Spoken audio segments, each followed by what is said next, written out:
Hey everyone, welcome back to our channel. It is a beautiful Tuesday night, but honestly, I am way too wired to sleep right now. I just finished going over the latest scoops, and I had to jump on here immediately to vent because my brain is absolutely melting. I cannot believe they are doing this to us again. I mean, I am literally sitting here staring at my screen, typing furiously because the spoilers for the next 2 weeks, June 22 to July 3, are out, and I have so many feelings that I don't even know where to start. Actually, wait. Yes, I do. Let's talk about Willow. Because honestly, her karma is finally coming to collect, and I am so here for it, but also kind of terrified. So we know she has been panicking, because Jen Sidwell is on the run, right? He was her supplier for the paralytic she's been using to keep Drew locked in at Turning Woods. And now, during the week of June 22 to 26, Willow is getting ambushed in her own home. Jen Sidwell is going to show up right at her door to announce they have unfinished business. I screamed when I read that. I mean, what did she expect? You play with the criminal underworld, you get burned.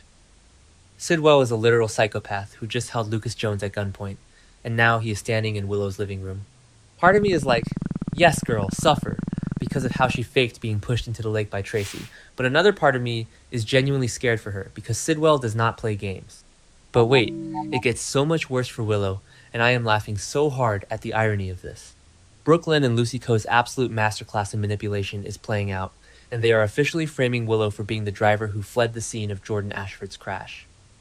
I know some people are loving this, but personally, I think Brooklyn has lost her entire mind. I mean, we all know Brooklyn was the one who kept speeding down the road that night because she didn't even realize a crash had happened. But pinning it on Willow, it is a massive gamble. And the craziest part? Willow is going to end up on the hot seat, and she turns to Harrison Chase for help! Chase, her ex, who is currently married to the woman framing her. You literally cannot write better soap drama than this. Chase is already defending Willow left and right, blinding himself to her flaws, and now she is going to be crying on his shoulder about being framed. Brooklyn is practically handing her husband over to Willow on a silver platter, which is exactly what Michael Corinthos wants. Am I the only one who sees this blowing up in Brooklyn's face in the most catastrophic way possible? Because the spoilers for the week of June 29, July 3 explicitly say that Brooklyn's frame-up scheme is going to fall apart and force her into a horrible corner. Of course it is. Remember when she faked her pregnancy with Bailey? Brooklyn never thinks these things through. Once Chase finds out that his own wife not only fled the scene of Jordan's accident, but also actively conspired with Lucy Coe to frame Willow, their marriage is going to be over. Done. And what about Phoebe's adoption? Chase was just teasing Brooklyn with good news about the adoption, and now she is going to ruin it all. I am so frustrated with her because she had everything she wanted, and she is throwing it away out of petty jealousy and fear. Okay, back to the point, because we need to talk about the absolute mess happening in the British Virgin Islands. My heart is physically aching for Rocco and Britt right now. So Dante and Lulu finally get off their butts and go after Rocco. Cassius Faison, who I still can't believe is Nathan's twin, but whatever, I'm rolling with it, basically screams at them to make a decision and points them to the hideout. But taking this gamble means they might tip off Ross Cullum to the location. And guys, this situation takes a dangerous turn for Britt. She's already sick, she collapsed, and Rocco was screaming for help on that SOS call to Charlotte and Danny. When Dante and Lulu's rescue mission inevitably goes wrong, Rocco is going to unleash his absolute wrath on them. And honestly, good for him. Rocco has been through so much trauma, and Dante and Lulu hesitated because 49 Islands is a lot of territory.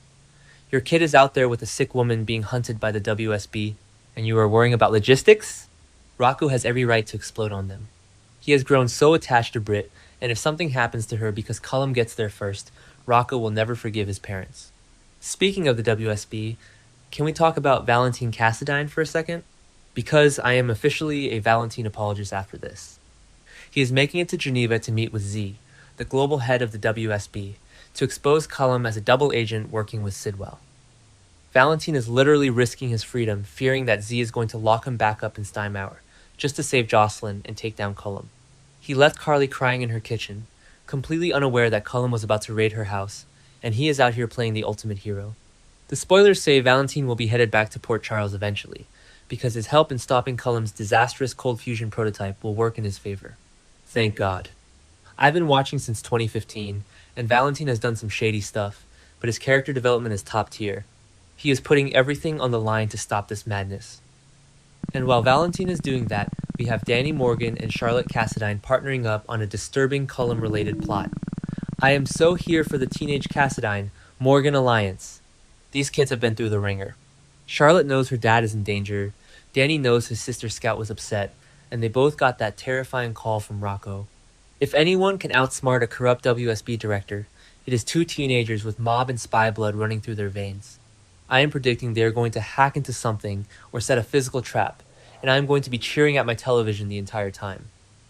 Wait, I'm getting ahead of myself, because I completely skipped over the Sunny and Ava drama. So Sunny is setting a trap for Jen Sidwell, right? Because Sidwell held Lucas at gunpoint and is just causing absolute chaos, and Sunny decides to pressure Ava Jerome. Ava is already drowning in stress, because Ethan Lovett is blackmailing her over his paternity of Phoebe and his connection to Delilah, and now Sunny is dragging her into this mob war. Ava is going to get roped into Sunny's trap for Sidwell, depending on how things go down. I swear, Ava cannot catch a break. Every time she tries to mind her own business at her art gallery, some man comes in and threatens her. But let's be real, Ava is a survivor. If Sunny pushes her too hard, she might just flip the script on both him and Sidwell. And somewhere in the middle of all this, Laura Collins becomes privy to a secret. Is it about Sidwell's trap? Is it about Cassius? Laura always finds out the truth eventually, and her being involved means the stakes are getting even higher. And don't even get me started on Curtis Ashford. I am so sorry, but Curtis is being absolutely insufferable right now. He is facing prison time, his plea deal is falling apart, and Isaiah Gannon is suing him. So what does Curtis do? He makes a wrong assumption. The spoilers hint he might accuse Isaiah of framing Willow or something along those lines. Why is he like this? Curtis always goes overboard with these wild allegations against Isaiah. He is projecting all of his stress about his trial onto this feud, and it is destroying his family. Trina is literally crumbling under the pressure, trying to plan Portia's baby shower just to distract herself, and Curtis is out here making baseless accusations. Trina made a firm decision to stay away from her parents' drama, and Curtis is just proving her right. He needs to sit down, let Alexis Davis handle his defense, and stop making things worse. Okay, let's shift gears to Carly and Jocelyn, because my anxiety is through the roof for them. Jocelyn is still locked in that Windermere cell with Liesl Obrecht, and she's going to get into another huge argument with Cassius. Jocelyn does not back down from anyone, and I love that she is fighting back against her captors. But Carly is going to surprise someone with a confession. Who is she confessing to? Did she find Jocelyn's dropped ring during her Windermere break-in? Is she confessing to Jack Brennan that she needs his help? Or maybe she is confessing to John Cates? Whatever it is, Carly is backed into a corner, and when Carly Spencer is cornered, she is the most dangerous woman in Port Charles. I just need her to find Jocelyn before Cullum realizes what is going on. And then there is Anna Devane.